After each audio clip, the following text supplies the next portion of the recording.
look into my eyes. When you see me on a show, when you see these fans, you know you've got the best in the damn world. This is the Wrestling Matters podcast where we stand up for professional wrestling. Here we fucking go! Well, enough is enough, and it's time for a change! Professional wrestling! This is it! This is us standing up! Yes! Yes! Yes! Yes! Yes! Yes! That's 13-14!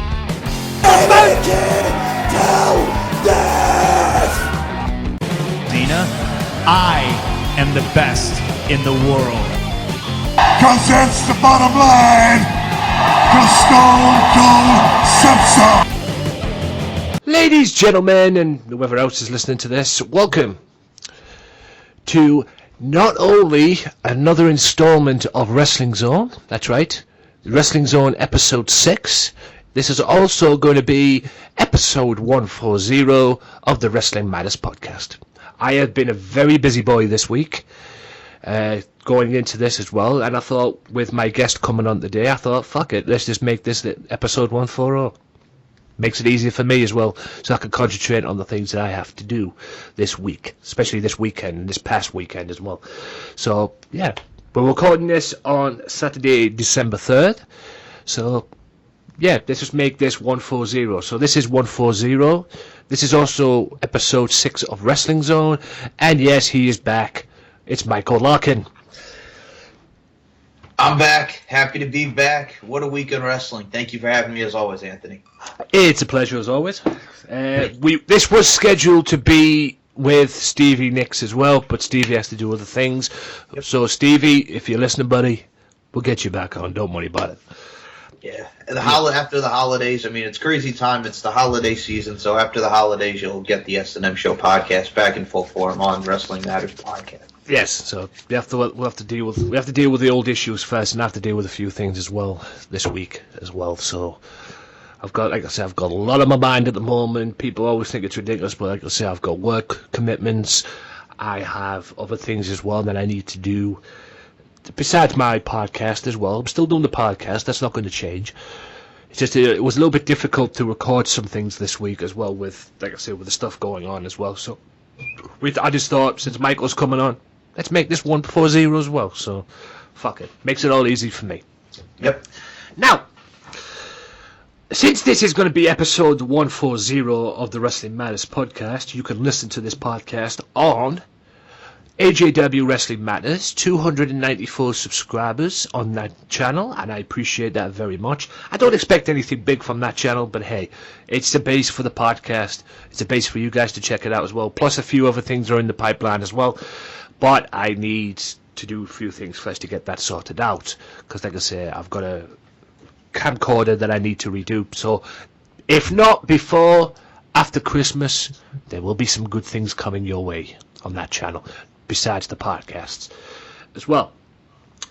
Also, you can also listen to this on SoundCloud, soundcloud.com/wrestling_matters_podcast as well, and download it for free.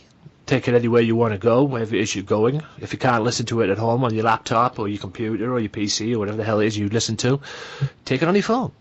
That's what it's about, man. And you guys seem to enjoy it on there as well, and SoundCloud has done the world of good for me in terms of my podcast as well. A lot better than Podomatic and a few other websites that I used as well. So, hey, why not break something that works? Stick with it. So check it out on there as well. Also check it out on the Swerve Network. Max Wrestling, you know this by now, guys, but I will repeat it because it's what I do. Max Wrestling's new stuff as well, check that out. Also check out Sunday Segway TV. If it's not on the podcast, but check that out on Bill Apter's. That's why I said Sunday Segway TV, because Sunday Segway is there as well. Also check out Max Wrestling with my buddy himself, the one and only Mr. James Belmont, Michael Rodriguez and co. Also shout out to Evan McCabe as well. I believe his stuff is still on there, even though he doesn't do podcasts anymore, unfortunately, due to personal matters. Yeah, check them all out, guys. Check them all out. Shout out to Kinny as well. He celebrated a birthday this week as well. Shout out to you, sir. And yeah, just check them all out, guys, each and every weekend. Monday, Friday, Saturday, through to Monday. I know, because I'm always on the Monday. But check them all out, guys, because you will not be disappointed. Big shout out to Mystery Island. I hope their first wrestling show went well as well. I need to get back in touch with them about that as well and get some information to promote on this show. I've seen a few things, I've talked about it as well, but I need to help them guys out. It's what I do. But yeah, if you want more information on the Mystery Island, facebook.com/back to the island. You will not be disappointed with that. And if you're in the area, 56 to 58 Oxton Road in Birkenhead in Liverpool, please check it out, guys. That will be the first thing I'll do when I arrive there, is go to that place, because I need to check that out. I'll be dying to get myself down there. Hopefully next year I can do that. We'll see.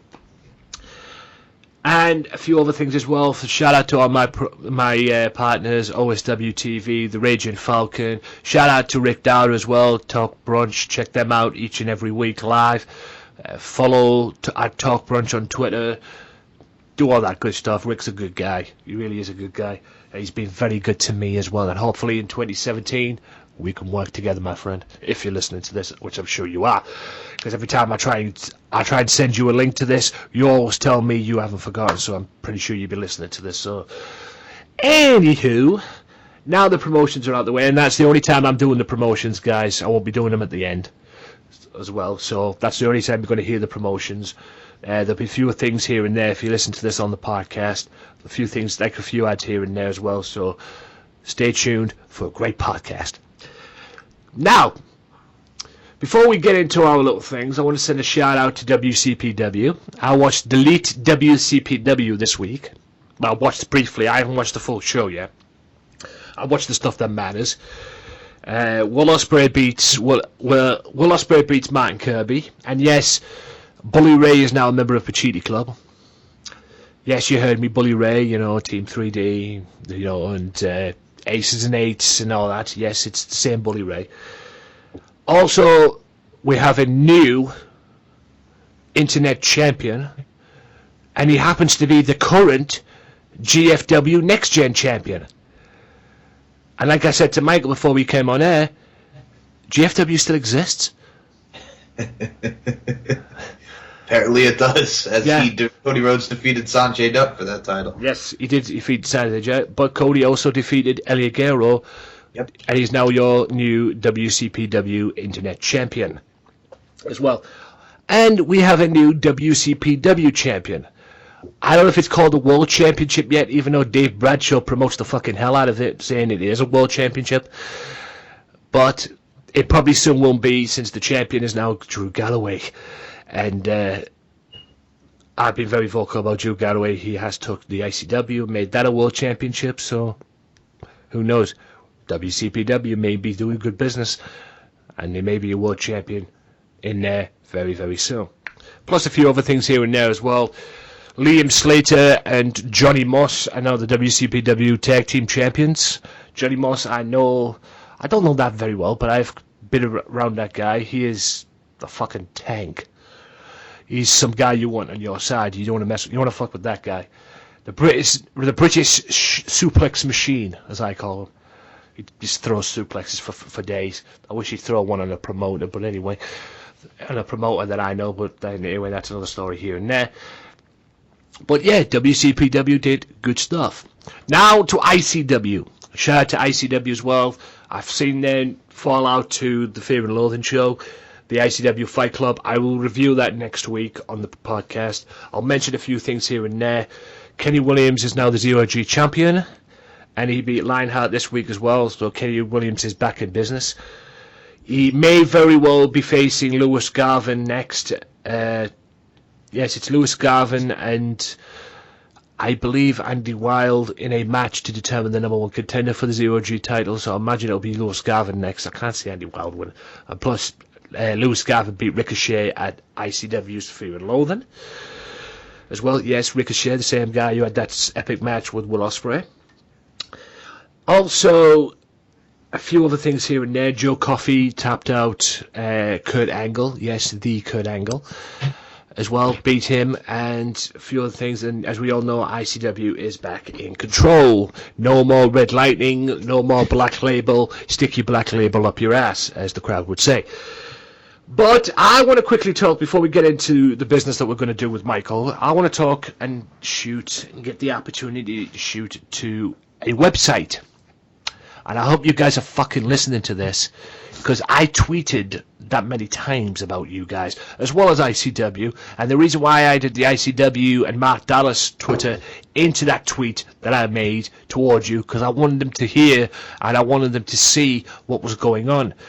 Because the idea, Michael, Fear and Loathing, Mark Dallas came up with an idea, even though Fear and Loathing was an pay-per-view. Yeah. He decided to put it on the on-demand service as well, which to me was fucking Christmas. That was like Christmas for me. But not only did he do that, he also put a Friday Night Fight Club taping live, not only on ICW's on-demand service, but he ended up putting it on Facebook too. Oh, that's awesome. And I got to watch that on Facebook, which was good. But when I went to watch it on ICW on demand, there was an error on it, preventing not just me, but I'm sure a few other subscribers on there from watching it. Yes, they fixed it, but thankfully it was on ICW's Facebook page, and I got to watch that. Next night, Fear and Loathing, and the same fucking thing happened. It was an error, preventing us, and it took about half an hour to get the damn pay-per-view on. And I was pissed. And like I say, not only did I do it the previous night, I did it that night as well. I added ICW's Twitter page and Mark Dallas's Twitter page into the tweet just to make them aware of what the fuck was going on. Because, is it Provizzo Share? I can't remember the name.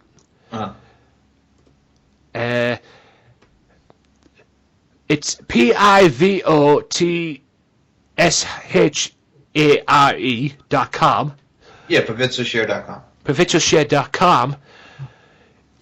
You need to sort your fucking thing out and quick. And you need to be more aware of what you're doing, because you've got Mark Dallas, you've got ICW on demand, and it's not just ICW that use your website for their on demand service. Progress Wrestling do it as well. So ICW wanted to put Fear and Loathing. I would imagine they got a lot of stick back saying that the site was crashing. So what I'm saying is to you guys, you need to up your fucking game. You need to be more aware of it, because. And it's the same with ICW, not just you guys. ICW need to be more aware of it as well, because that's how you can lose subscribers. You say, oh, yeah, I'm going to put the biggest show of the year, and you know what? Fuck it. Let's put this biggest show of the year, and let's put it on, you know, so-and-so, so-and-so. Let's put it on the ICW on-demand service for all those subscribers. You could lose subscribers that way if the site ain't fucking working.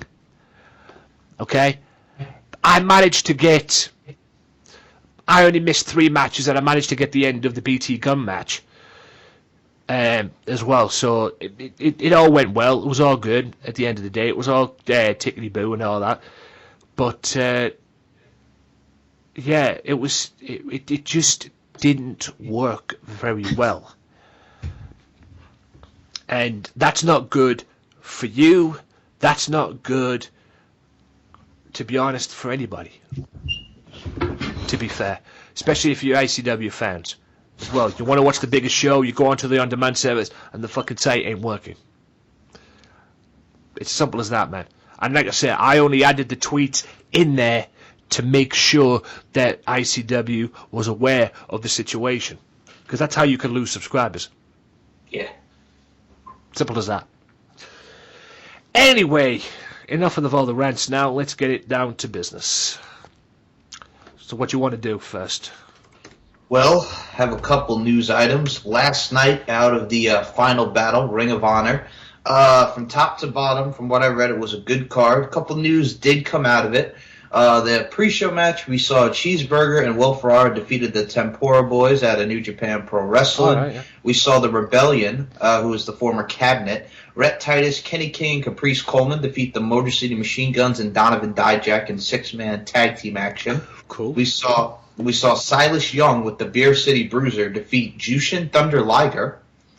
We saw Dalton Castle defeat a now heel Colt Cabana after Colt Cabana turned on Dalton Castle. Yeah, I saw that. Yeah, I saw that episode where you need him in the castles, let's say, and he walked away. It's now heel Colt Cabana, and Dalton got his revenge. So yeah, let me guess on something.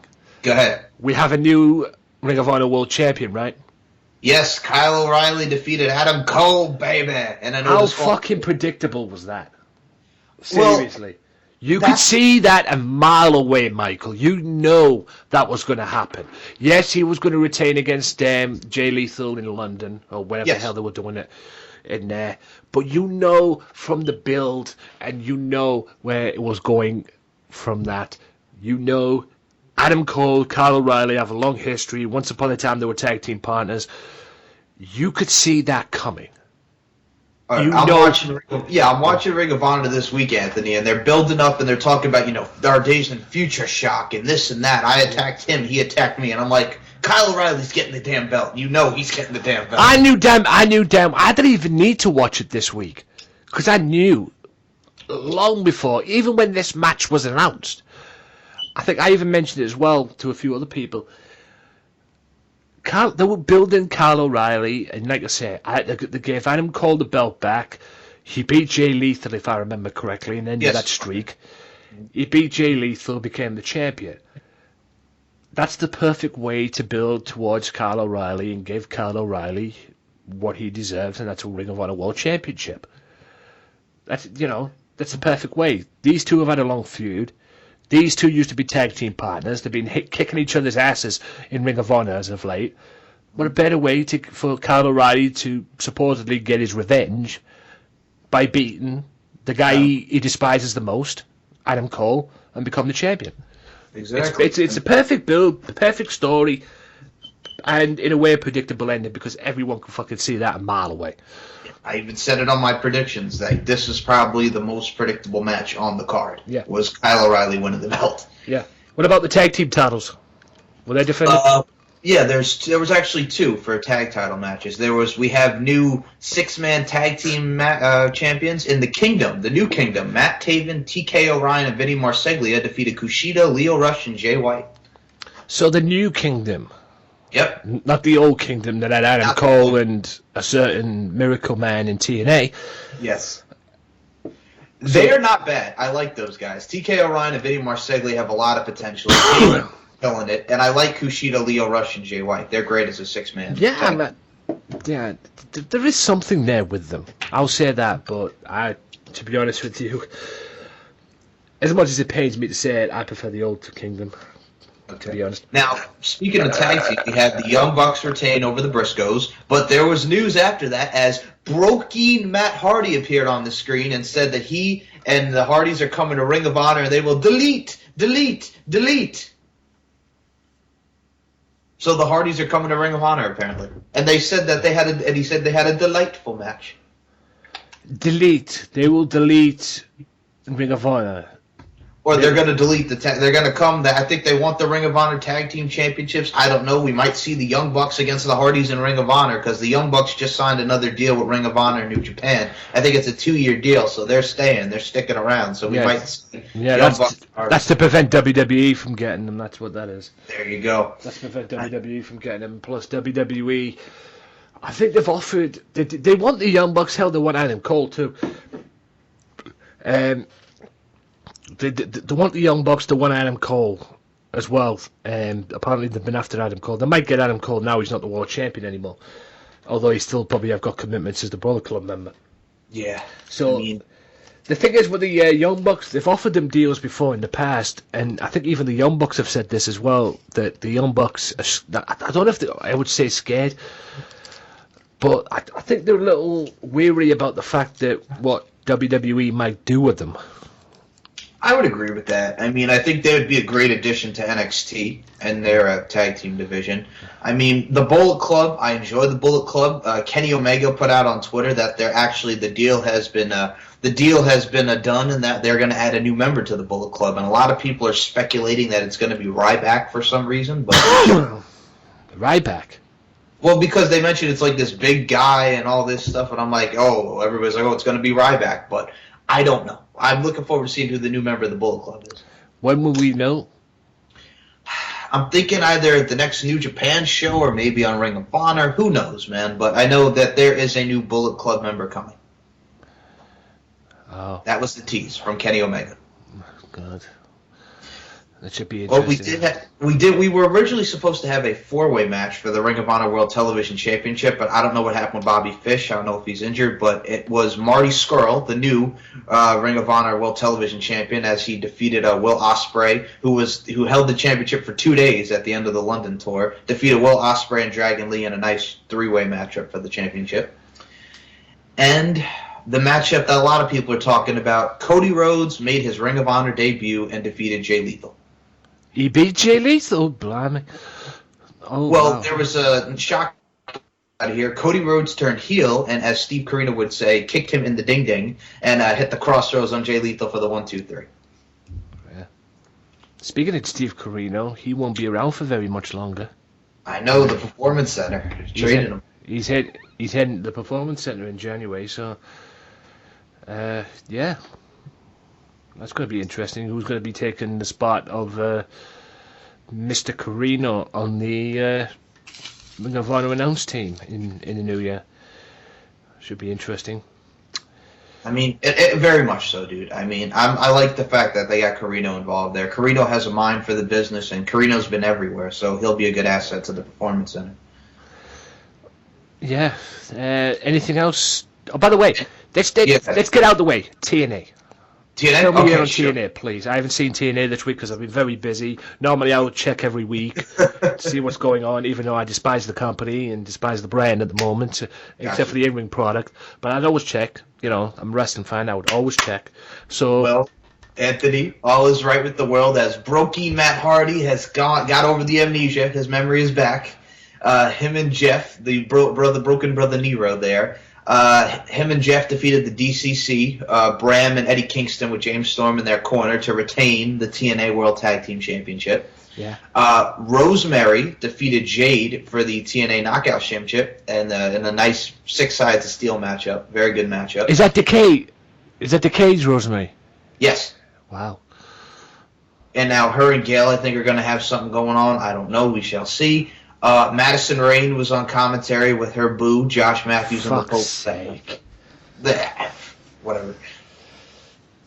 I mean, if this is what they're going to do now with the knockouts matches, we got to have Madison Rain on commentary every match. Okay, whatever. Is that Josh Matthews' way of saying that? Oh yeah, I want my girlfriend on commentary, not fucking dipshit Pope anymore. Pope Daddy, baby, Pope Daddy, little Pope. Yeah. Okay. What else can I say? Oh, there was a heel turn in the X division. So they're doing this X Gold stuff, which is still just whatever.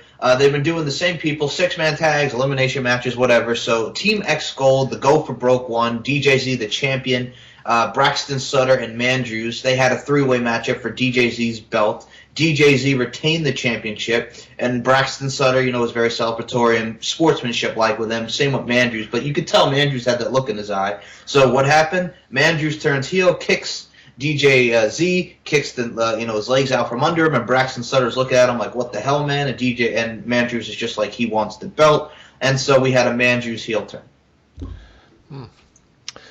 I think we should just have Mandrews go back to Progress Wrestling full time, if you ask me.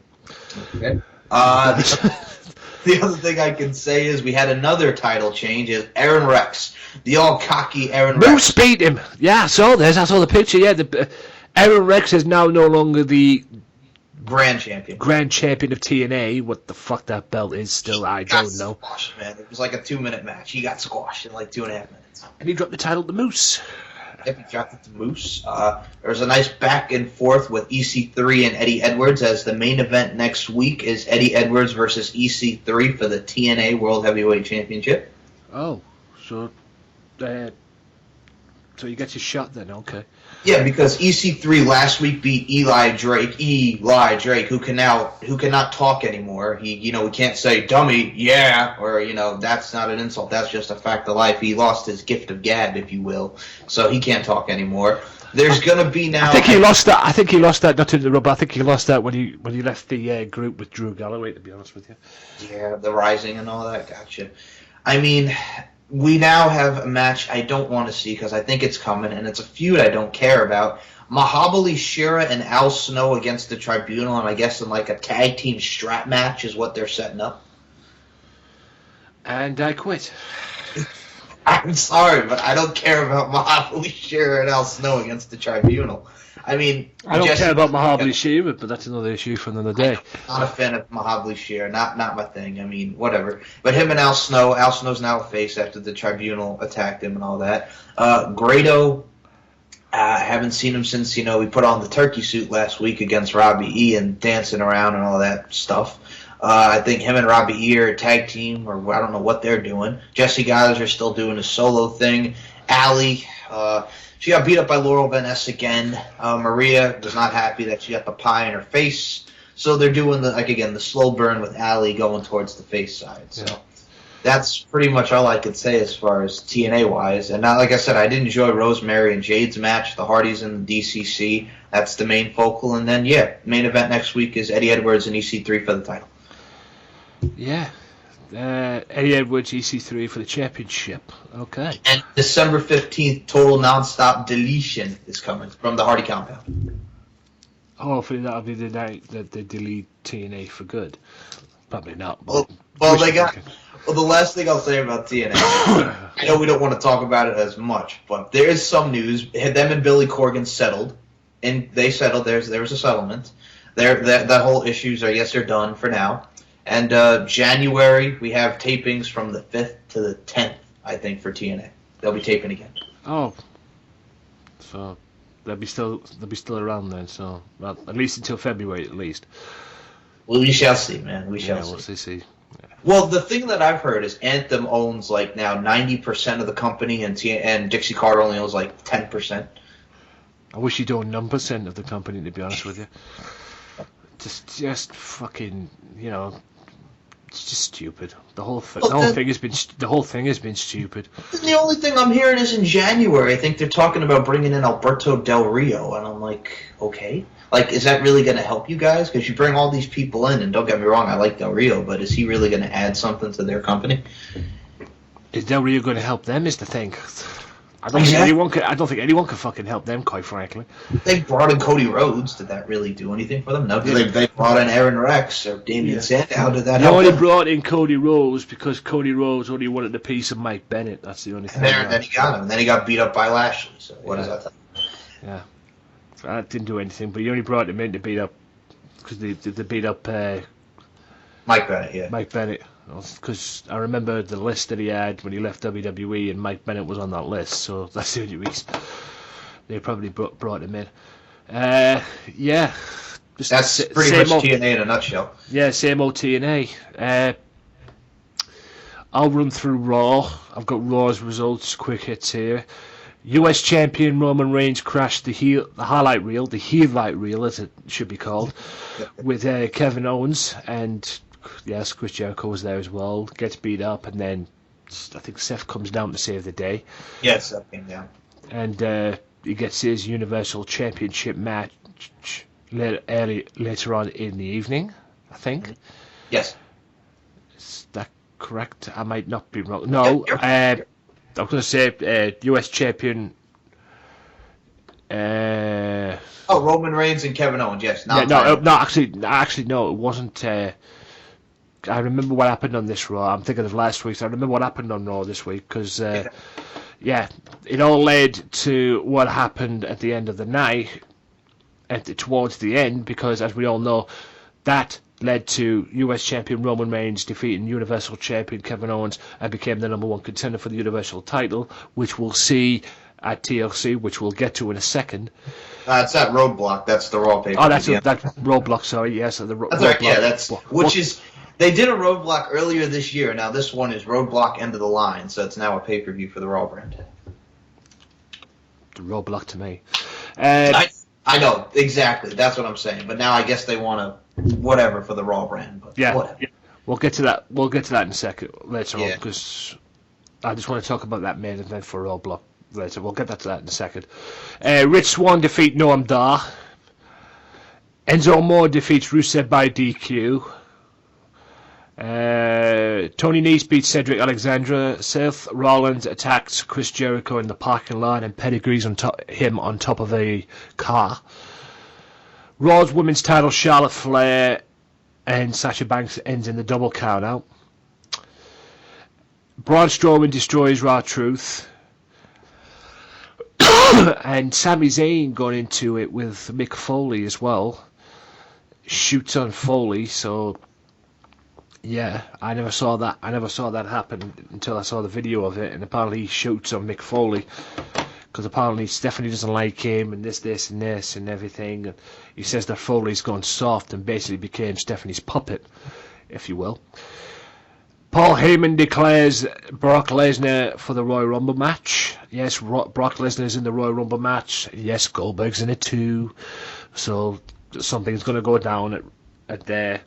You know, will we see Universal Championship match with Goldberg involved? We'll have to wait and see next year. Raw Tag Team Champions retain against Luke Gallows and Carl Anderson. Put these fuckers on SmackDown, please. And I'm talking about Carl Anderson and Gallows. Just please, put these fuckers on SmackDown. They ain't getting shit on Raw.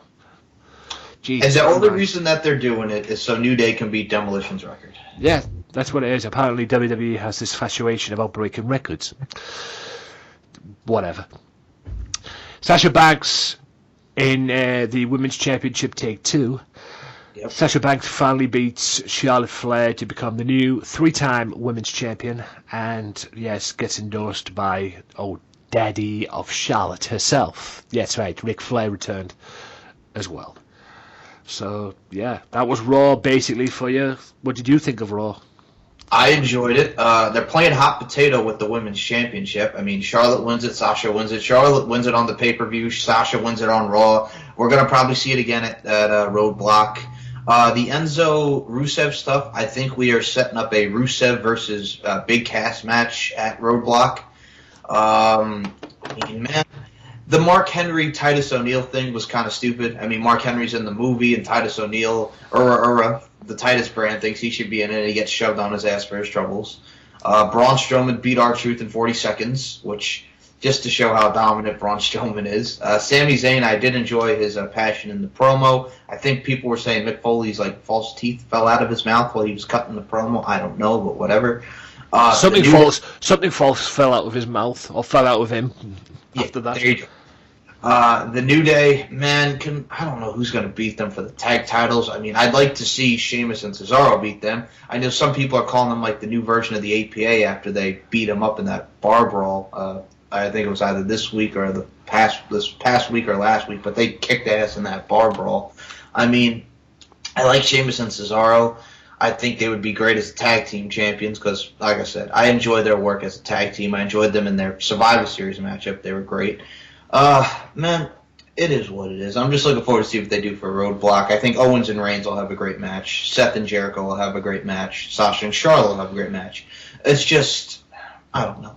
I'm just looking forward to seeing the direction that they go for their Roadblock end of the line. Speaking of direction, a little talk this week that the plan is for Roman Reigns to defeat Kevin Owens at Roadblock and walk around with the US title and the Universal title. So sort of like they did last year with Seth as the United States champion and the WWE champion. Don't get me started on that, please. Well, Jon Stewart, man. Fuck you, Stewart, you prick. I don't care how much money you made out with that. I don't care how much money you got from that. You had no business being there. As long as he stays away from the championship. Oh, please don't by the way, that's another thing. Don't make this into a new thing now where every year at SummerSlam, Jon Stewart has to get involved in a match. If they do, I'll quit watching SummerSlam. Anyway. I don't give a fuck how much money he gets paid. But I don't give a fuck how much money he gets paid or gets thingied or whatever the fuck. It's just bullshit. Anyway, Smackdown. Good. Things got heated between Becky Lynch and Alexa Bliss during their TLC contract signing. They will meet at TLC for the women's title. Dolph Ziggler and Kalisto beat Miz and Baron Corbin via DQ. Nikki Bella reached her breaking point with Carmella. Dean Ambrose hosted the Ambrose Asylum with James Ellsworth. And then AJ Styles clashes him into the middle of next week. Sends him to the hospital. Kane defeats Luke Harper. Bray Wyatt and Randy Orton defeat American Alpha to become the #1 contenders for the SmackDown Tag Team titles. And Dean Ambrose vows or looks to get a bit of revenge before the TLC match and engages with AJ Styles in a backstage brawl to get a little bit of revenge for James Ellsworth. SmackDown was SmackDown, ladies and gentlemen. I enjoyed it more than Raw. A little bit weird. I liked it as well. I mean, I think James Ellsworth, that's like the new thing now. We got to beat up James Ellsworth every week and possibly send him to the hospital. That Styles Clash looks sweet. I like that Styles Clash. What else can I say? Oh, Alexa Bliss putting Becky through the table, and now it's a tables match for the Women's Championship at TLC. That should be fun. Cade and Luke Harper, man. I mean, I'm tired of seeing Luke Harper lose. He's got to get a dub. I think he's got to beat Kane, man. I didn't think that Kane should have won, but it is what it is. I didn't think it was a bad match, nonetheless. I thought it was fine for what it was. It's fine. And Miz and Dolph Ziggler, that's going to be a great ladder match. Corbin and Kalisto, I'm interested to see where it goes. Dean and AJ at the end with the brawl after AJ was going back and forth with Slater and Rhino backstage. I mean, that was a nice little brawl. But yeah, SmackDown was SmackDown. I thought it was a great show, nonetheless. Yeah. And since we're talking SmackDown, let's talk TLC. All right, let me get the card up. Yeah, it's still the same 6 matches. No pre-show match announced like they did for Survivor Series. I mean, they just announced those 2 matches, the Cruiserweight and the Kane Luke Harper for Survivor Series, like on the spot. I didn't know, so now there's no pre-show match announced, just the same 6 matches. The only thing I also will say is, before we get to that, what did you think of 205 Live? I thought it was all right. I don't see what the big deal was. I liked how they, Jack Gallagher and that match. That was great. I like Jack Gallagher's the man. The Bollywood Boys beat Nice and Gulak surprised me, but it was a nice way to, get over the Bollywood Boys, who are former. You want to talk about GFW? That's GFW right there. They're former GFW. I think the problem is with 205 is they're putting it on the same time and the same position as SmackDown. Yeah, it's right after SmackDown on the network. Put it on a different day. If you have to record it on that day, if you want to do it live, then fine. 205 Live, that's fine. But you might want to put it on a different day. Yeah, but look at the hours we have at wrestling. We got Raw, which is 3 hours on a Monday. Tuesday, you got 2 hours of SmackDown and then 205 Live. Then Wednesday, you got NXT. Thursday, you got, Impact or whatever you want to watch there. But there's a lot of wrestling going on, like in the beginning to the mid of the week. Yeah, I mean, I think at the end of the day, people write about what they're saying. If you want to get some buzz into 205, you've got to put it before SmackDown. People want to see SmackDown. People are there to see SmackDown. They're not there to see 205 Live unless you put it on before. Try that. If that doesn't work, put it on before SmackDown. Put it after SmackDown. No one's going to give a fuck. And the only thing I know about it is since this 205 Live is out now on, I mean, they got rid of superstars. There's no more superstars on the network, so no more superstars. No one cares. Yeah, exactly. Exactly what I'm saying. Yeah, no one cared about superstars. I know I didn't. No one cared about main event either, to be fair. And what'd you think of Rich Swann beating Brian Kendrick for the Cruiserweight Championship? That was good.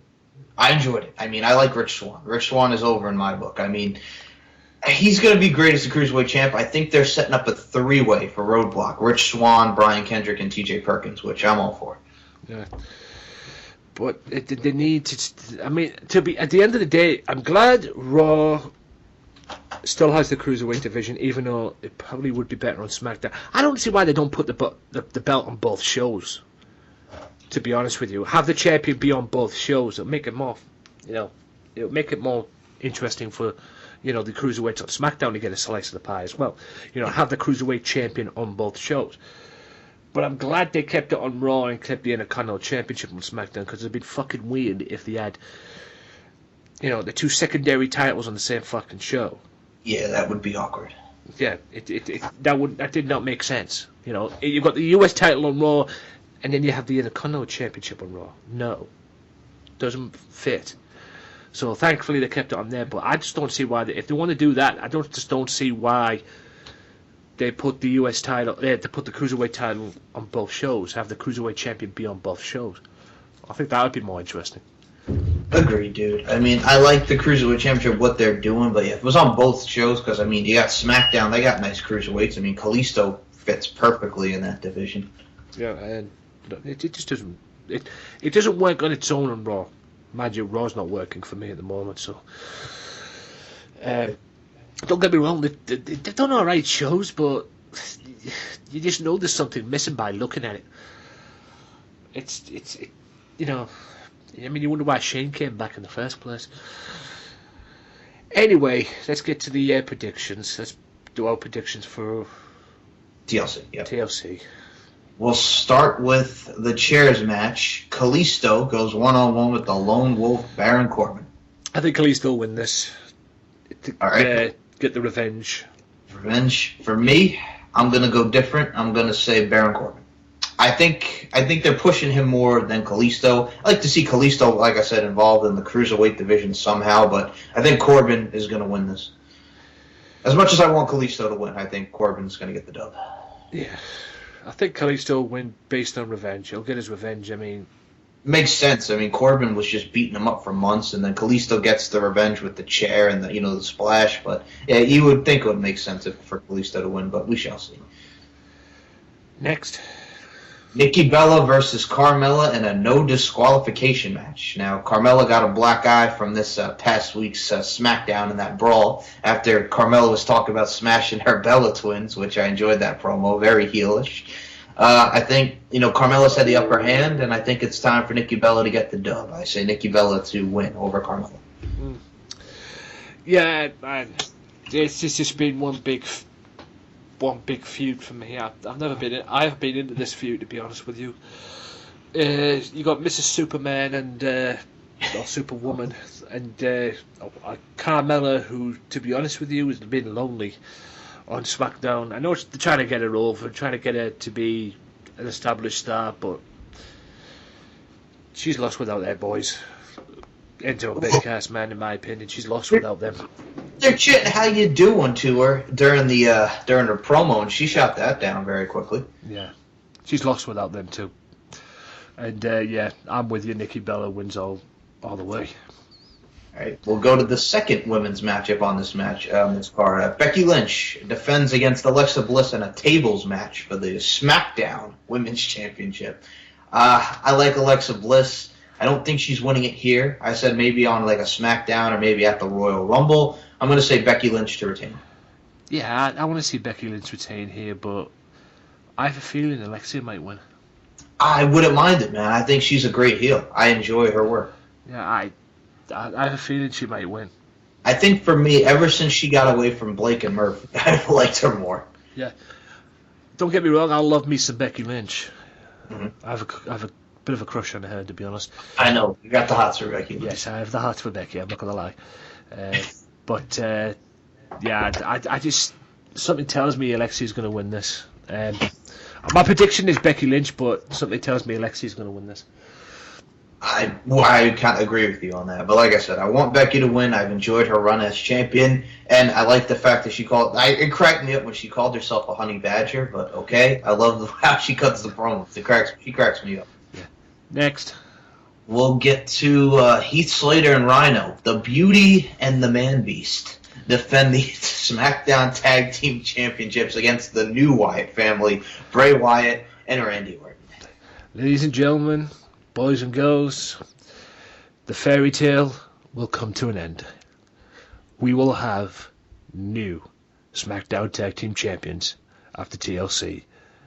And it's the Wyatt family, the new Wyatt family, Orton and Bray Wyatt. That's my prediction.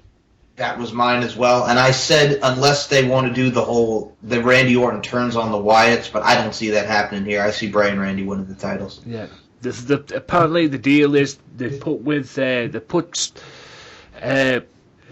Randy with Bray put Randy with Bray to establish the Wyatt family as a strong team again. What they're doing in terms of if it's a feud still, I don't know. I can't figure that out. That bit out. I don't know if it's going to be a feud. I don't know if it is a feud. I don't know if it is, what it is at the end of the day.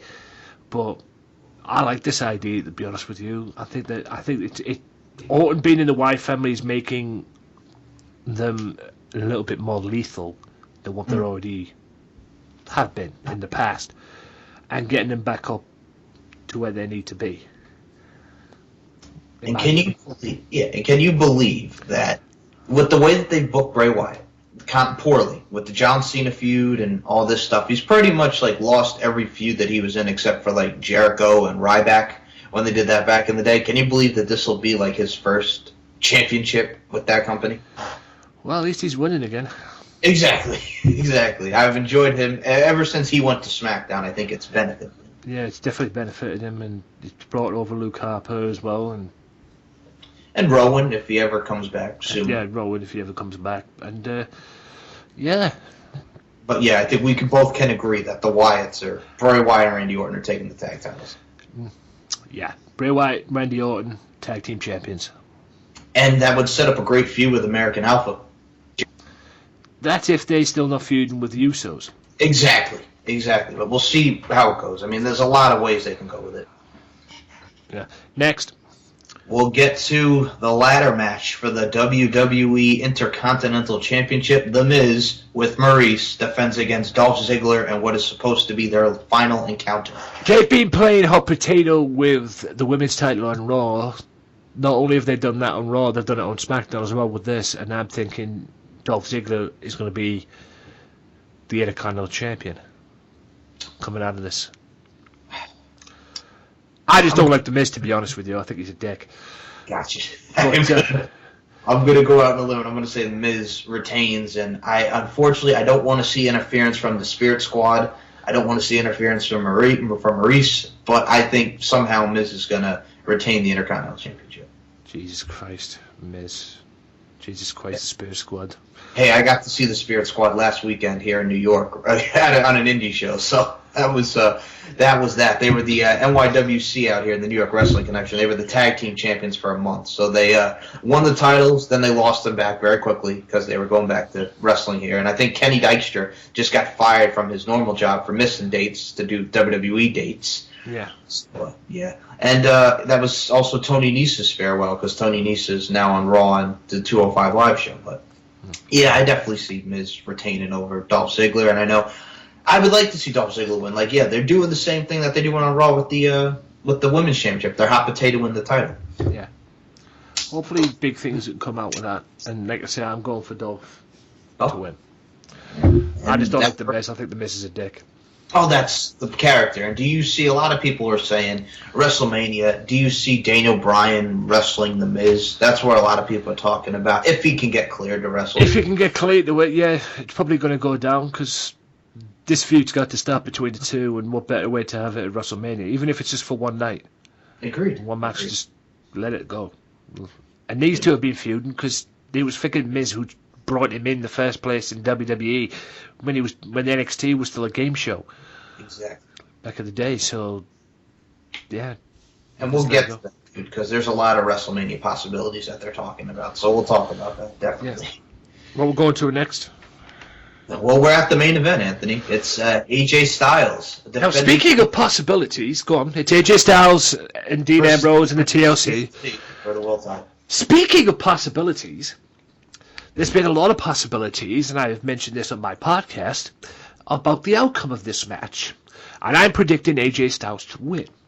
Me too. Because apparently, the next goal is going to be at the Royal Rumble. It's going to be AJ Styles one-on-one with The Undertaker. Because apparently, The Undertaker is looking to put the belt on The Undertaker.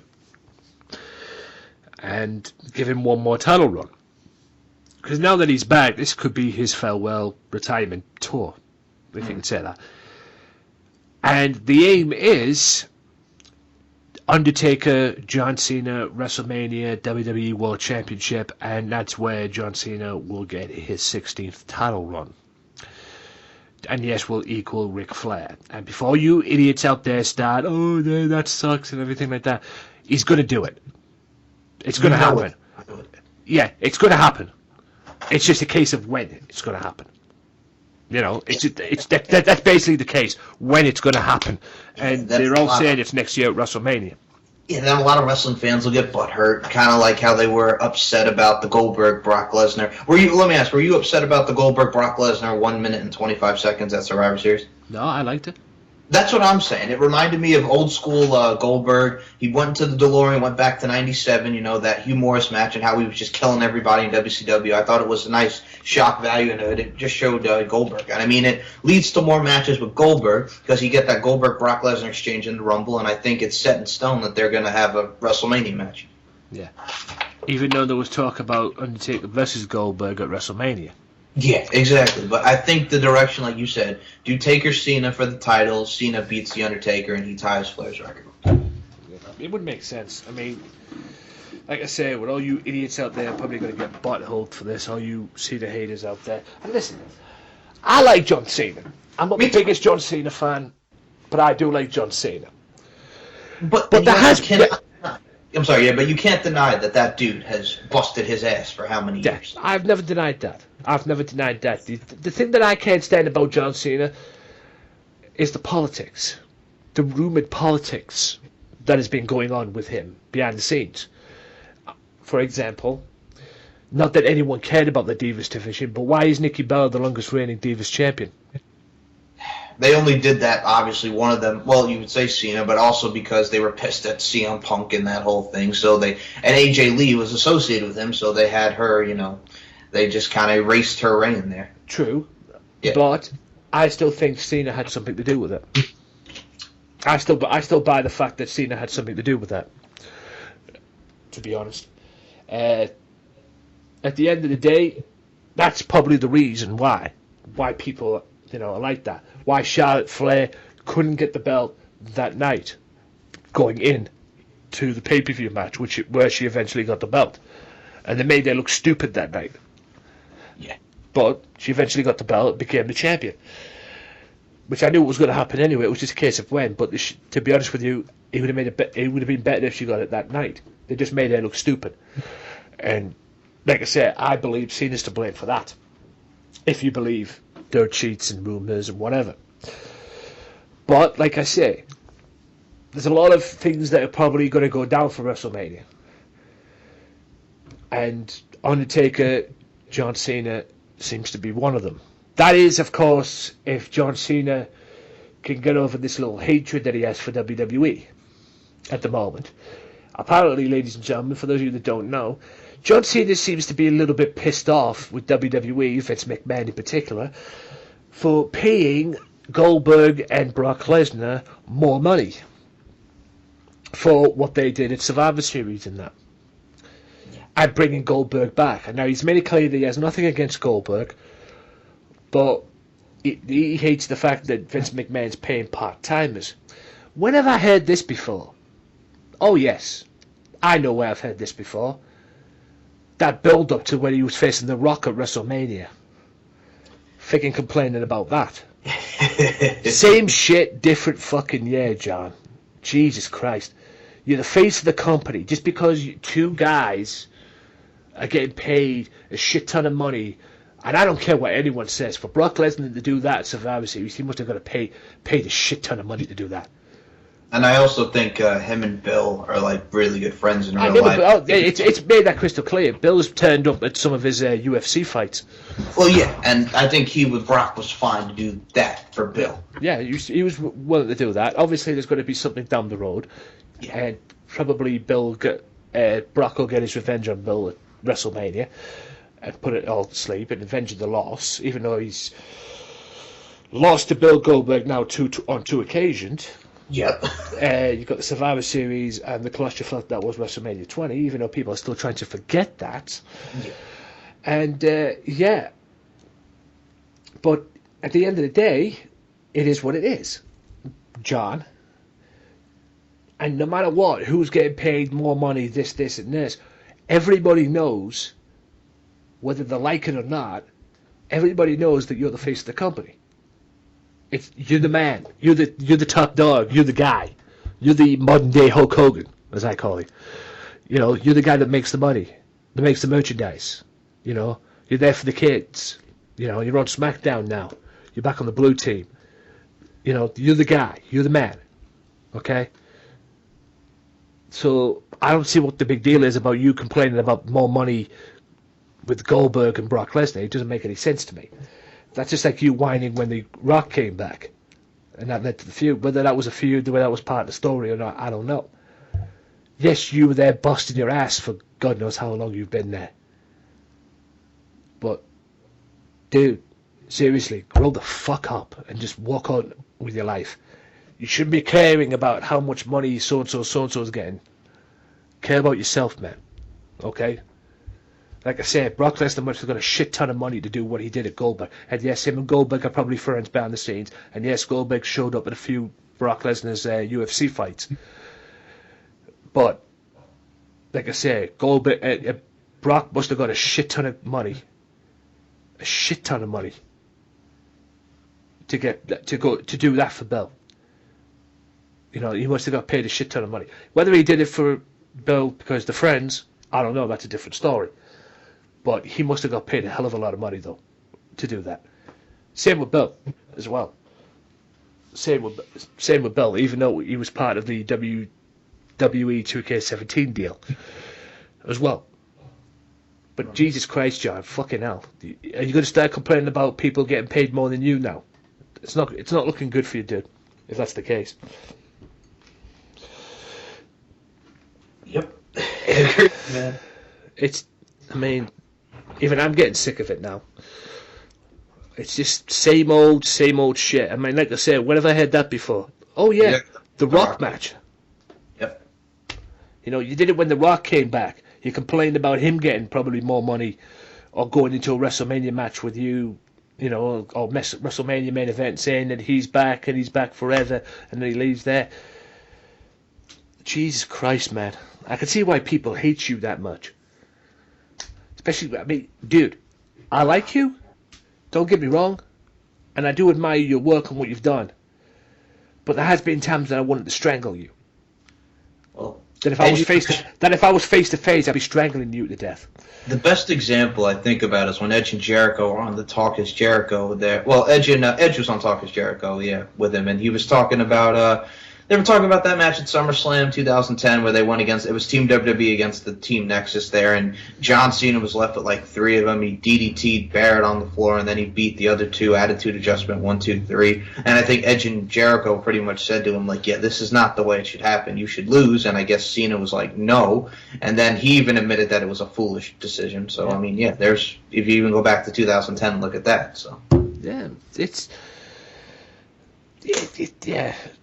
I don't know. It's still that happened, yeah. I mean, but it's just this thing. At the end of the day, man. I mean, everybody. I mean, this is why I hate. This is the reason why I hate a lot of people, man. This is the reason why I hate. Backstage politics. This is the reason why I've probably wanted to strangle John Cena on many occasions. Like I say, I do like the guy, but it's the politics behind the scenes. Yeah. I mean, you've got a guy on YouTube called Tyrone Magnus who flat out hates his guts and hates the John Cena character, and he's made that very clear. You know, there's a little person on there, but you could understand why they hate him because of the politics. Deep down, they probably admire the character. The only reason they probably hate the character anyway is because it's been so washed up and watered down and shoved down our throats for God knows how long. they loved him during the whole Thugonomics thing and all that stuff. Oh, yeah, they loved him through that. I mean, because he wasn't so, washed down. And even I did as well. I mean, I was a huge fan of that. Me too. I did, but once we got to the whole hustle... But then Vince McMahon one day grabbed hold of him, took him backstage, tied him up on a chair and says, I am making you Hulk Hogan. You are the new Hulk Hogan. And then you are my Hulk Hogan. And then it... After the whole chain gang stuff that he did, and then the hustle, loyalty, respect is where they kind of went down. Yeah, it went downhill. It went down. Definitely went down with that. as well. But I mean, Jesus, John, fuck's sake, you know, it's just no, dude. Just get on with your job. Do whatever it is you're doing. Host Saturday Night Live. Do what it is you're doing or whatever, and just take care of your business. Don't worry about how much so and so is getting paid. This doesn't look good. It makes you look like a complete dick. And it's not good for your little things with the kids as well. Just throwing that out there. Anyway. And I think we can agree, but when we bring him back to TLC, he did the last match, we're both agreeing AJ Styles is retaining over Dean Yes. Ambrose. AJ Styles, Undertaker, Royal Rumble. It's happening. It's got to happen. And if they do it a different way, I'll be very surprised, but it's, it's going to happen. What I don't like as well, I want to bring another thing up as well since we're talking WWE, Raw. And I believe it was Raw from 2 weeks ago. Mm-hmm. And I mentioned this last week or 2 weeks ago on the podcast. I'll talk about it in full detail now. Goldberg makes his announcement that he's going to be in the Royal Rumble match. And as he was going to do that, you could hear in the background the "You screwed Brett" chant. Oh, God, yeah. Yeah, I talk about John Cena growing up. I think the fans need to grow up on that. The thing I think about with Goldberg is, people with the Montreal screw job and all that with Brett, Shawn, and Vince, I think we've gotten past that. But, Goldberg accidentally kicked that man in the head. He didn't do it on purpose, to end his career. It wasn't like he was like, oh, look at me, I'm gonna take liberties and just kick Brett in the head. No, it was accidental. He didn't mean to, do what he did to the man, for God's sake.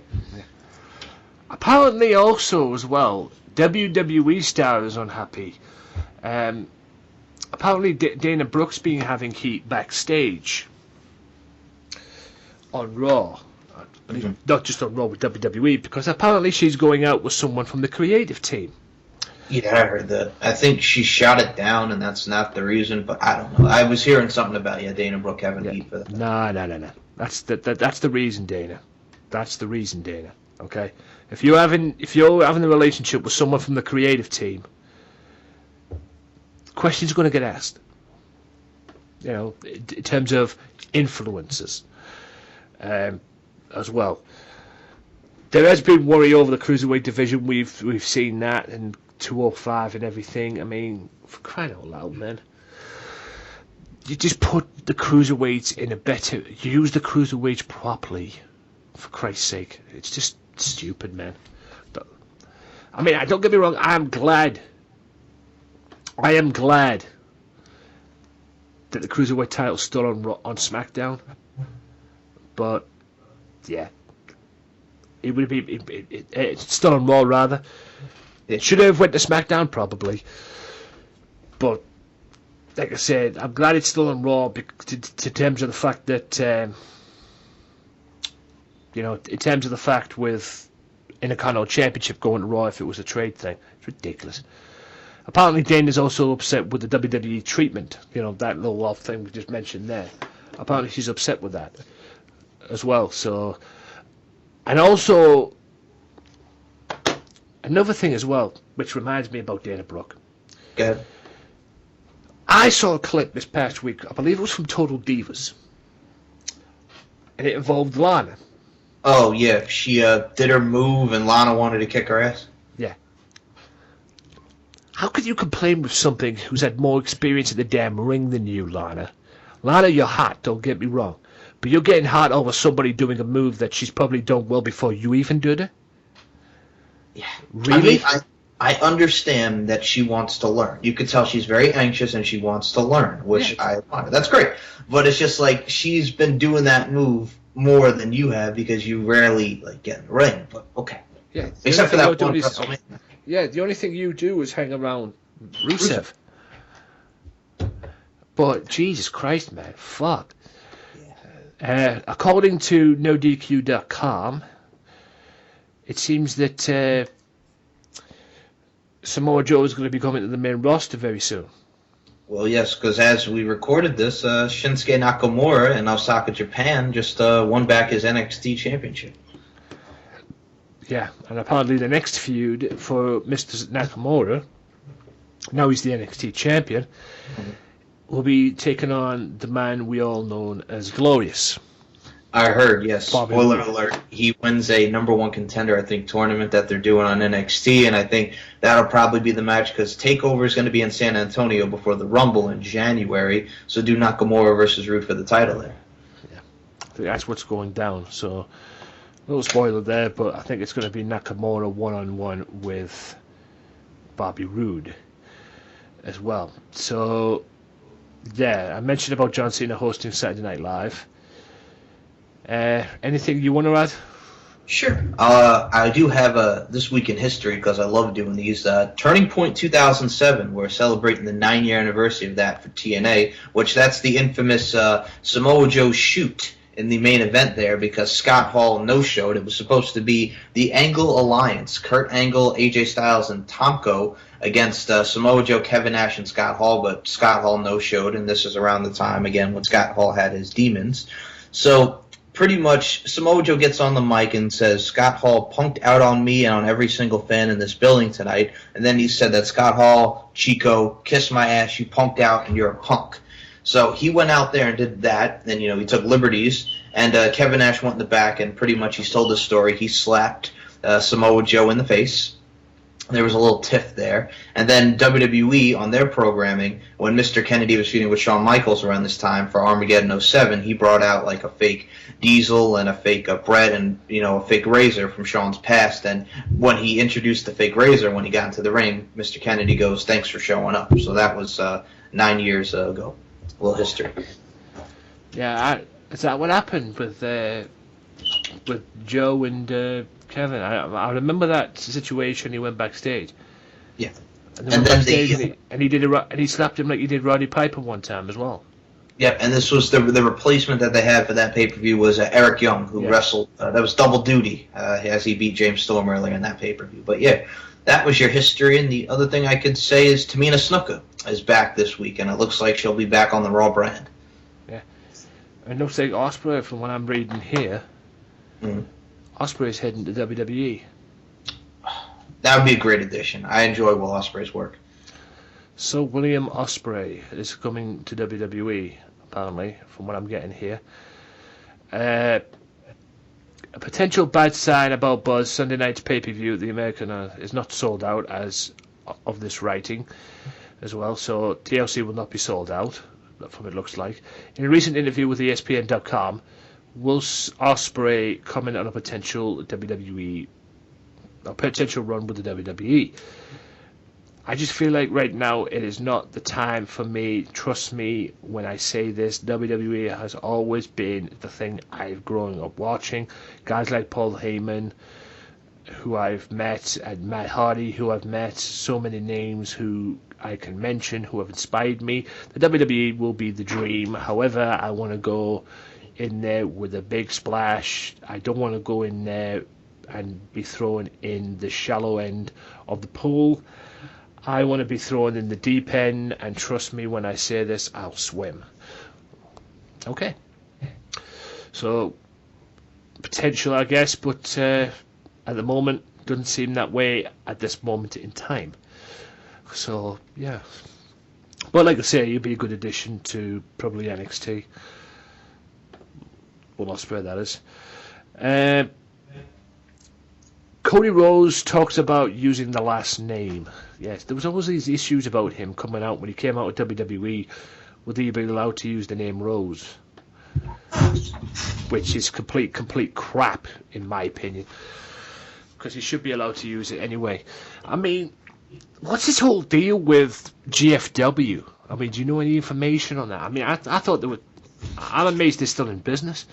Me too. I mean, Cody Rhodes, I guess that was one of his indie spots. I mean, he got to wrestle Sanjay Dutt, and I heard it was a good match, and now he's their champion. But I know Jeff Jarrett's trying to get it off the ground. I mean, it was on Ric Flair's podcast talking about it, but it's just like, I want to see them do well because I like Jeff Jarrett. I mean, he was very adamant about getting out of TNA and that whole schmoz at the end there, and that whole GFW-TNA relationship, that whole angle was just ridiculous. One of my, not my favorite parts of watching TNA the last year, but whatever, man. I want to see GFW do well is what I can say.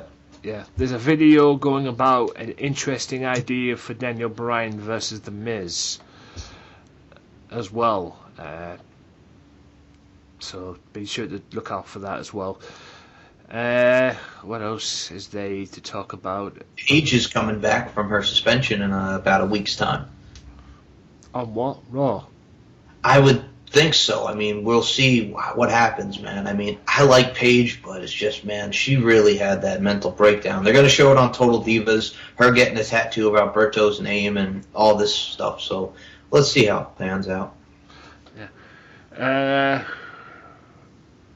I'm a little lost, man. I mean, we've already talked about the bits that I want to talk about. It's been just like a slow news week. I mean, we talked about the whole TNA and the Billy Corgan thing. We talked about NXT. I'm looking forward to takeovers coming. I like how they're doing takeovers now at like big 4 pay-per-views. They're going to do one before WrestleMania again. Other WrestleMania stuff I've heard that they're talking about is Triple H versus Seth Rollins. A lot of people are saying, like, Shaq and Big Show, as you know, it looks like it's going to be taking place. Big Show's down to 396 pounds. What else can a lot of people want to see Roman Reigns go against with the United States Championship. His next feud for that belt. A lot of people want to see Braun Strowman take that championship from him. Wow. The Braun Strowman Roman Reigns feud. Yeah. I mean, like I said, there is an issue that Roman Reigns could be the double champion again, like they did with Seth Rollins before, even though it only lasted a month. But really, Braun Strowman? Braun Strowman. I don't know about that. They like that guy, man. I mean, he's athletic for his size, but whatever. Oh, he is good. I mean, like I said, he's just never had that issue now. I mean, it's great that he's broke away from the Wyatts now and he's getting that development on Raw that he probably should have got a long fucking time ago. But it is what it is, man. I mean, is he really ready to be a champion yet? I don't know. I don't know about that one, to be honest. And for the love of God at TLC, don't do like the stupid shit. Like we said, we both know AJ's winning, but don't do stupid shit like James Ellsworth out of nowhere he turns heel and costs Ambrose the match. Don't do any like stupid finish like that. Yeah, that would be ridiculous. Yeah, just out of nowhere for the shock. Just don't do that, WWE. And another thing, Carmella apparently got a black eye from Nikki Bella on SmackDown is what they're talking about. So. Yeah, I have seen the pictures. Doesn't look good. Latest on Hulk Hogan return. He's been in talks so we may see Hogan at WrestleMania. Which, you have to bring him back. I mean, it's been long enough. You got to bring him back.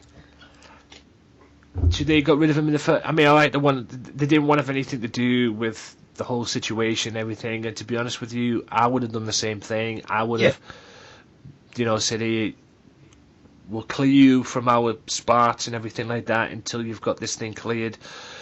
And then we'll bring you back and everything once you get rid of it and everything. But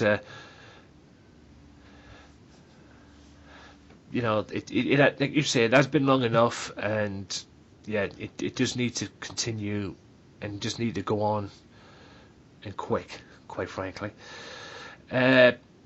What's your take on Mick Foley as general manager at the moment? Yeah. Should they quit? Should they get rid of him as general manager and bring in somebody else? Because I don't like him as general manager, man. I'm not a fan either, man. He's just been doing all these, he's been doing too much of the passionate shoot promos every week. I mean, that's the Mick Foley type promos. He's a good guy. He's, but when he's with Steph, he's got to, add the little heelish thing to him, or Stephanie's berating him. But I really am not a fan of Mick Foley as the GM. I don't think it's worked. Do you think Cesaro should be on SmackDown? Absolutely. But depending on what... I was going to say, what's your take on this whole situation? Because you got Cesaro hates his spot on Raw. I mean, John Cena ain't the other one who's upset with WWE. Cesaro is as well. You've got Sami Zayn in this so-called promo that he did on Raw with Mick Foley. Yeah. Mick Foley as well. Could he be heading to SmackDown? Daniel Bryan's teased that, apparently. What's this whole deal? I mean, It's getting out of control, I know that. I mean, I know it's the brand extension and everything, but what's your deal on it? I would love to see Sami Zayn on SmackDown. He could have a great feud with whoever for the Intercontinental Championship, him and The Miz again. Cesaro would be great in that picture, or do something with Cesaro, because I don't want to see the watered down version of the APA with Sheamus and Cesaro. I'm sorry. I think they're a great team, but don't make them like the APA. Yeah, that was a little bit interesting. Now you think about it, the old APA thing. It's just stupid, man. It really is. That's all Sheamus and everything. I mean, these two don't even get along, really. And the next minute they're beating people up in the, what I call it. I mean, was it good? No. No, they're just beating people up in a bar. It's the old APA bar fight that they used to do back in the Attitude Era is what that was. Yeah, what's your take on the announcers? Because you've got 3 people of Raw. And you got the 4-man team on SmackDown. And you've got the 4 horsemen on SmackDown. Oh, man. I think they were trying to add somebody else because David Otunga is just so bland. I mean, I like more Ronaldo. JBL is JBL. And I like Tom Phillips. I think him and Corey Graves do a great job on NXT. But, yeah, Tom Phillips is good. I like Tom Phillips.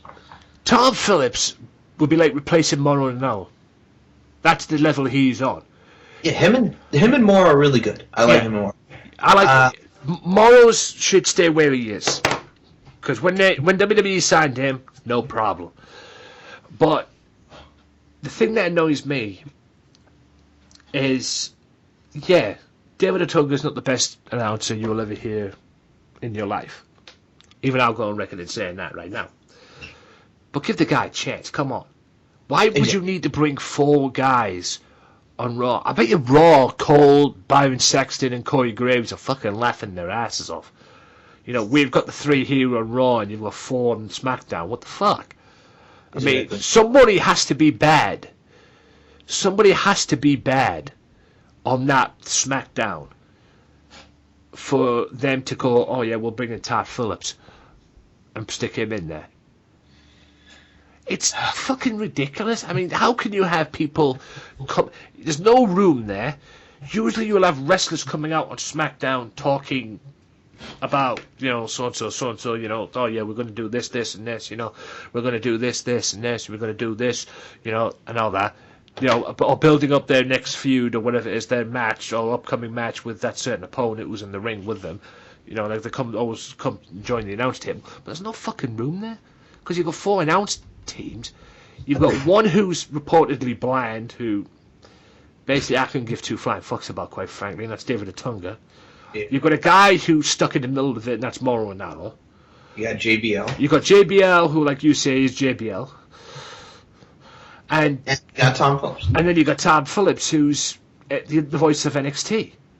Exactly. And, man, I listened to 205 this week, and I like the commentary team. I think Morrow and Corey did a great job. And then they added Austin Aries to that, because Austin Aries, I think, is injured right now, and they want him to be a part of this cruiserweight thing, from what I've heard. Austin Aries was great.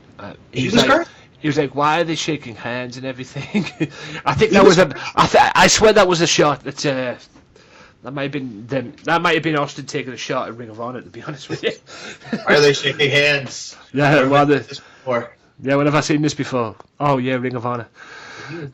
But yeah, I enjoyed Austin Aries. He cracked me up. Now a lot of people talk about worst announcers. Like some people say that Kevin Kelly and Steve Corino are the shits on Ring of Honor. I like Kevin Kelly. I think he's a good announcer. No. Corino has its moments when he's not screaming super kick and kick him in the ding ding.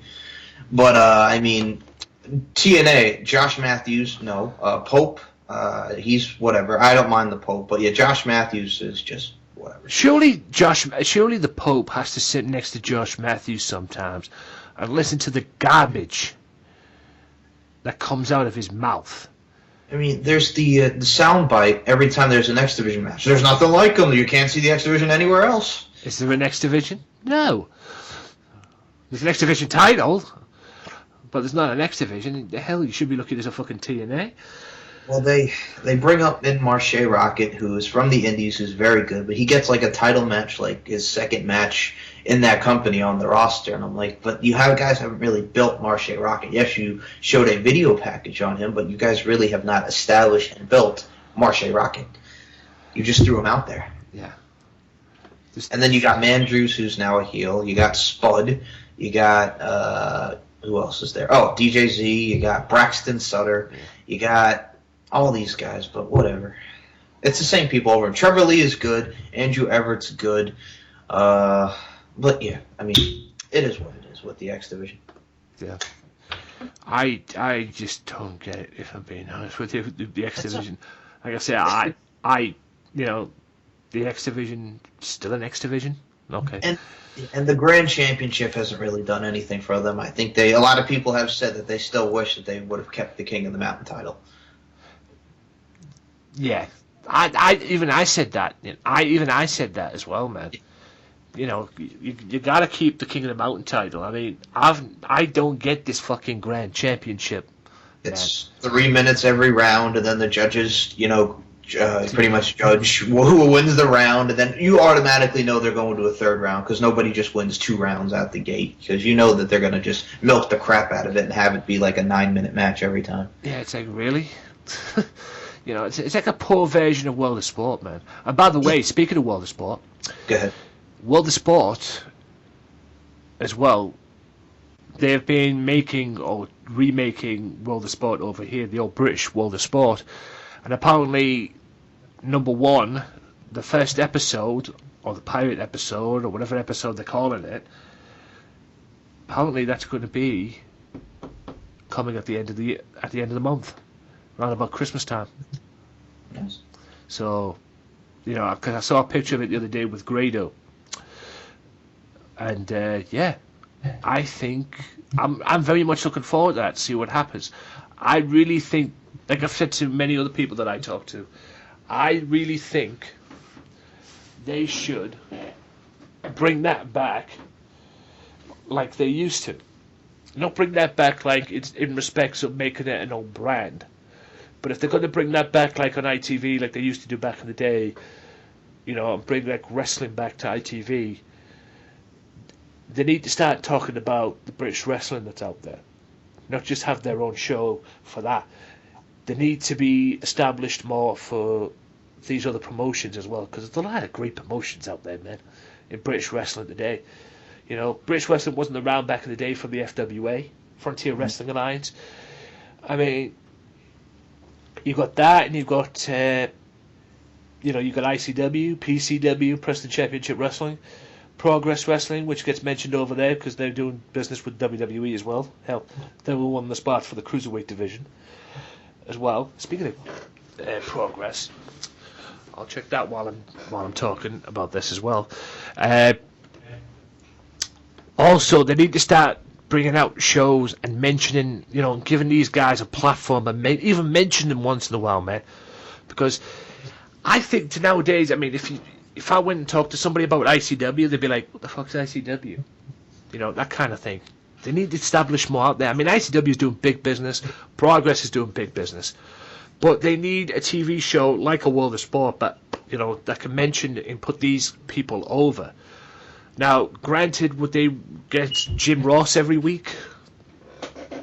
Probably not, to be honest. They might get him the odd occasions, but would they get Jim Ross every week? Probably not. I mean, apparently one time when he came over to do WCPW and be the commentator on that show, apparently his plane ticket cost WCPW $6,000. Yes. Apparently, from what I've been told. But yeah. Would they get him? Probably not. But they need a wrestling show to establish these British wrestling things out there. I mean, what's your take on that? I mean, British wrestling nowadays has been harder than it's ever been. I would agree with that, man. ICW is awesome. WCPW is awesome. Yeah, just get it out there. Just do it up, man. I'm a big fan of the British wrestling scene. I mean, I got no problem with it. There's a lot of great talent that come out there recently with Ospreay, with Mandrews, with Marty Scurll, all these guys, man. Yeah. Right. I'm going to quickly run through what happened at Chapter 39. I will be watching this as well and hopefully reviewing it in what's to come, basically. I have got I'm sorry. I was just going to mention to you. What do you think about the? Just came to me. What do you think about There's talking about like this year we had the Cruiserweight Classic. What do you think about them doing a women's kind of thing tournament for next year? I've got no problems with it. Me either. Bringing all the indie women, NXT women, whatever you got there. Just showcase the women. You've got to do something. You know, women's wrestling's back where it belongs and everything, and so. I mean, Progress Wrestling are doing it. They're doing natural. It's the Natural Progression series. They're doing. I believe it's that. Yeah, the Natural Progression series, and they've done it with wrestling. You know, they've done it previous times before, and they've done it with, men before, and whoever wins that tournament gets a championship match. This year they're doing it with the women. This time around they're doing it with the women. So if they can do that, why not do something for that way? But anyway, I'll run through what happened with Progress and everything. Progress Wrestling Chapter 39, which saw the fallout basically from what happened at Chapter 38, where Mark Haskins, who was Progress Wrestling champion, ended up being, or having to forfeit the Progress title because of injury. So that led to Chapter 39, which saw tournaments for the contender for a match for the Progress Wrestling title, which was to take place the same night. And the matches were Progress Tag Team, Progress Wrestling Championship, number one contenders tag team, or World Title Contendership Tag Team match. The South Pacific Power Trip, which is TK Cooper and Travis Banks, defeats the FCU, which is Eddie Dennis and Mark Andrews. Pastor William Evra with Sebastian defeats Joe Coffey. That's a bit of a shock to me. The British Strong Style, Pete Dunne and Trent Severin defeat the London Riots to, I guess, retain the Progress Wrestling Tag Team titles in the process, because British Strong Style are the Progress Wrestling champions as well, and they advance to later on in the night. Matt Riddle defeats Will Ospreay.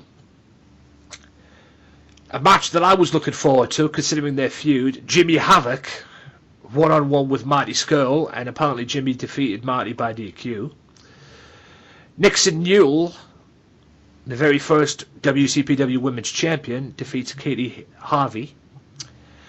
And in the Progress Wrestling Championship 7-way vacant match to determine the number one the Progress Wrestling Champion, it saw the Bruiserweight Pete Dunne defeat Jimmy Havoc, Matt Riddle, Sebastian, TK Cooper, Travis Banks, and Trent Severin. And he is now, Pete Dunne, the Progress Wrestling Champion. I wonder how Trent Severin feels about that. So that's basically all it is, and I will be watching that when it eventually pops up on the on-demand service. And that's not up yet, but yeah, we just have to wait and see about how that could pop up and everything. So yeah, I'm very much looking forward to the Chapter 39. I mean, but I don't know about you, Michael. That's all I've got at the moment. So yeah, that's cool, man. I mean, it's the UK, man. It's taken over. UK wrestling is awesome. Pretty much anything on the indie scene is awesome, man. I've always said, with this year, 2016, it's a great time to be a wrestling fan. Only other thing I can mention is that I did crack up is Jim Cornette and his recent rants on Vince Russo and his views that Vince Russo's talked about on his podcast about women and women being president, and that, he didn't think Hillary would be president because women aren't meant to be president or something, and he was all for Donald Trump. And he just shit on him and Rocky Mountain Pro because Rocky Mountain Pro lost their TV deal. So yeah, I mean, hey, they're not the only ones who've lost their TV deal. Exactly. TNA lost their TV deal in the UK with you guys because of spoilers. Those damn spoilers getting out. Yeah, that's just excuses from. That's just an excuse from fucking what we call it that. Blaming spoilers. Fuck off. Dixie Carter, man. Dixie Carter full of shit. I'm sorry. I mean, every time I hear people say thank you, Dixie, I mean, I get it in a way, but I'm just like, really, what am I actually thanking her for? Yeah. Oh, in Jim Cornette's case, thank you, fuck you, bye. Exactly. There you go. Thank you, fuck you, bye. Cornette, and it's yeah, but pretty much that's all I've seen is him like shooting on Russo again for that, and just his stupid shit. Just Vince Russo should just not open his mouth. Yeah. Yeah, I question Vince Russo on many occasions, what he's done and all that. I mean, at the end of the day, it is what it is, and it has been what it is, man. I mean, it should be very interesting, though. And for poor Vader, man, apparently from what he said, 2 years to live. I mean, just hopefully all goes well with Vader, man.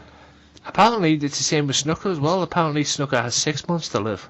He has terminal cancer, I heard. I'm like, what's going on, man? It sucks. Yeah, I mean, it's.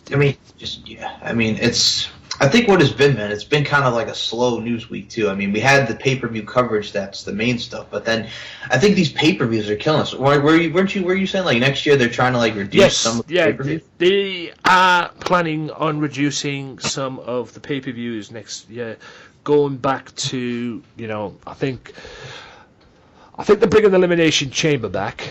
Well, that's what I got.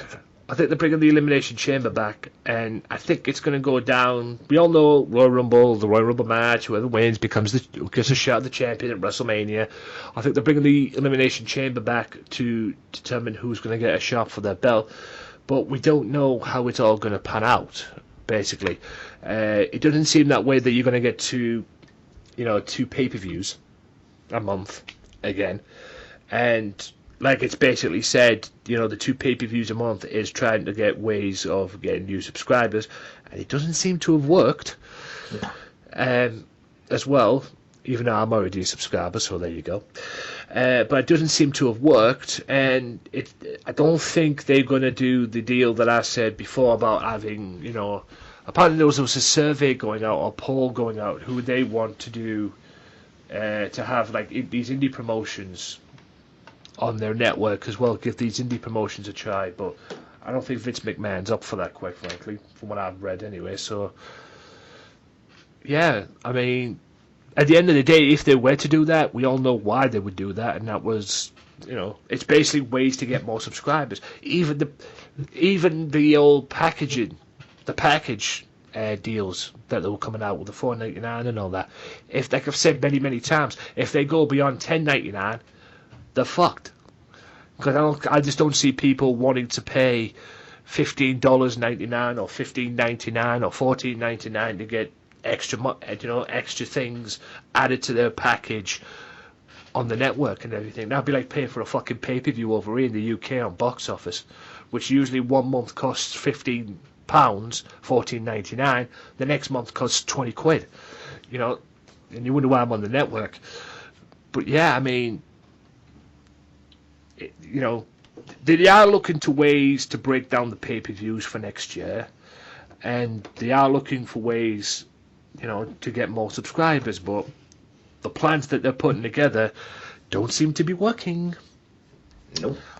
So, I mean, what's your deal on that? Man, I mean, I get it with the, trying to get more subscribers with these pay-per-views, but it's too many pay-per-views for me. That's kind of how I feel. Like, there's a pay-per-view here, and then there are like 2 or 3 weeks there's a pay-per-view. There's only one in January, which we got the Royal Rumble. Well, there's Royal Rumble and TakeOver, which I don't mind, but because it's a nice little combo. But I mean, just too many pay-per-views coming, and just don't increase the network. It's fine at $9.99. Just leave it the way it is. If you want to add more content to it, great. But just do not increase the price or do any of that. I mean, I don't mind them bringing don't increase the price. If you increase the price, you're fucked. Yeah. Like I say, that'll lose you more subscribers than you'll probably want to gain. And I mean, I don't see people brave enough to buy or to push out that amount of money to get just to subscribe for new deals and everything like that. They'd probably rather leave than fucking subscribe. But at the end of the day, keep the network as it is. Mm-hmm. And if you want to add stuff, there's got to be other ways you can add that. But at the end of the day, it's just not. Things are not working for the network at the moment. People are not taking any interest in the network at the moment, and it's a shame, man. Because whether you like WWE or not, the network's the shit. It is. You have to see all great content from back in the day, old pay-per-views, this and that, our new original series. I mean, it's awesome. Even WCW, the old ECW, Mm-hmm. as well. I just wish they put Thunder up, but that's another issue for another day. Yeah, no, we've talked about Thunder. It's all the Nitro stuff, but yeah, no Thunder. Yeah, no Thunder. Yeah, you gotta get Thunder up. They've got all the pay-per-views from WCW. They're bringing the old Saturday, the old WCW shows that they used to have before Nitro even came along. Yeah, well. Saturday night, WCW Saturday night. WCW. I don't know if it was called WCW. Was it called WCW Saturday Night? Yeah, that's 6:05 on TBS. Yeah, the old TBS shows they used to do with in the late 80s, early 90s, with when Jim Ross was hosting it and shit like that. You know, back in the early 90s, that stuff. They're bringing the TV shows for that back to. They're putting them up on Raw, on the network as well. So in the old Raw as well, the old. Heck, even Goldberg's debut is on Raw as well. The Goldberg return is now on Raw as well. So is now on the network as well. So yeah, it's just good stuff, man, and it's worth the price. $10.99. It's worth the price, man. It is. But I don't know about you, mate, but that's the end for me. Yeah, I think we pretty much hit it all, dude. We hit it all for this episode. We pretty much did it all. There hasn't been that much. I suppose it's coming. I mean, we've already got what we wanted, and that was TLC and shit like that. And yeah, I mean, it's the holiday season. I mean, it's tough. It's chaotic. Everybody's doing their shopping, and then WWE's doing Roadblock, which is December 18th, which is 1 week before Christmas. Yeah, December 18th, Roadblock, and that'll be the last pay-per-view of the year. Yeah. So, as well, and hopefully you guys enjoyed TLC. Yeah. As well, and. Like I say, as this is going out on Mondays, if you listen to this on the episode, I'll be working tonight. So, oh joy, yeah, Middlesbrough and Hull. But other than that, I'm pretty much done for this, and I'll step aside and let Michael do his thing, man. Where can my loyal audience find you on this beautiful thing we call social media? First off, I'll say, as always, Anthony, it's a pleasure doing this Wrestling Matters podcast episode, and a combination of that and Wrestling Zone episode 6. So that was a pleasure. Combination this week, so I just thought it'd be easier for me. So I appreciate it, as always. Thank you. So we'll start with social media. You guys can find us on Facebook. You can like us, S&M Show Podcast Network, or at S&M Network Shows. The SoundCloud is soundcloud.com/MCLarkin92, the S&M Show Network. You can find all our shows. You can find our show that Anthony and I do, Wrestling Unleashed, on there as well, all those episodes. And, the Twitter is at SM Show 1. That's at SM Show, the number 1. And there you have it, guys. And don't forget, you can check this out. Don't forget to check out the Swerve Talk Network each and every week, like I've said earlier on. You know where it's at now. Also, subscribe to the Wrestling Matters channel as well, AJW Wrestling Matters. Wrestling Matters podcast also can be downloaded for free, as well as listened to on soundcloud.com/wrestling_matters_podcast.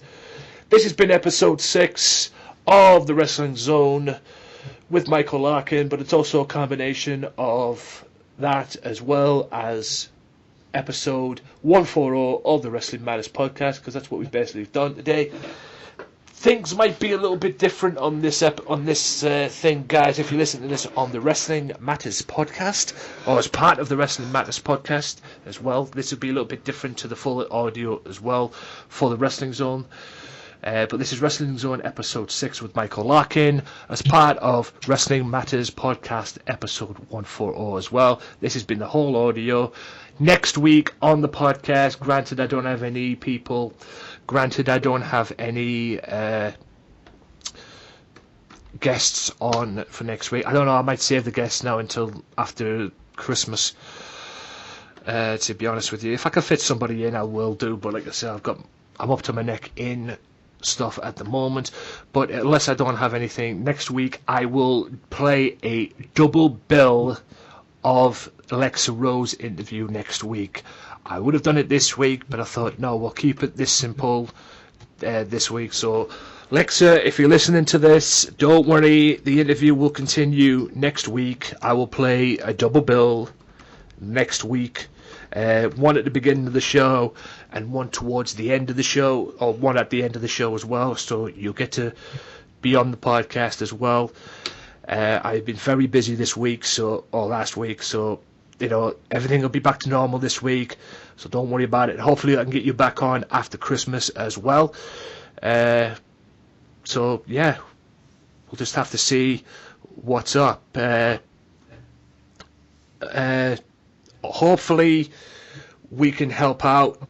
Hopefully we can get everything as well. I'm trying to get Fame Black on this as well, but things have not been going according to plan at the moment as well. So hopefully I can get him on ASAP. If not, it'll have to be after Christmas. So until then, guys, next week a double bill of the Alexa Rose interview will be on no matter what, and also there'll be a few things on after that as well, and I'll be talking ICW as well next week. So for Michael Larkin, my name is Anthony Walker for the Wrestling Matters podcast and Wrestling Zone episode 6. This has been Wrestling Zone episode 6 and the Wrestling Matters podcast episode 140. Thank you so much for watching, guys, and until next time, peace out. Well, enough is enough, and it's time for a change. Professional wrestling, this is it. This is us standing up. Yes, yes, yes, yes, yes, yes. That's 13-14.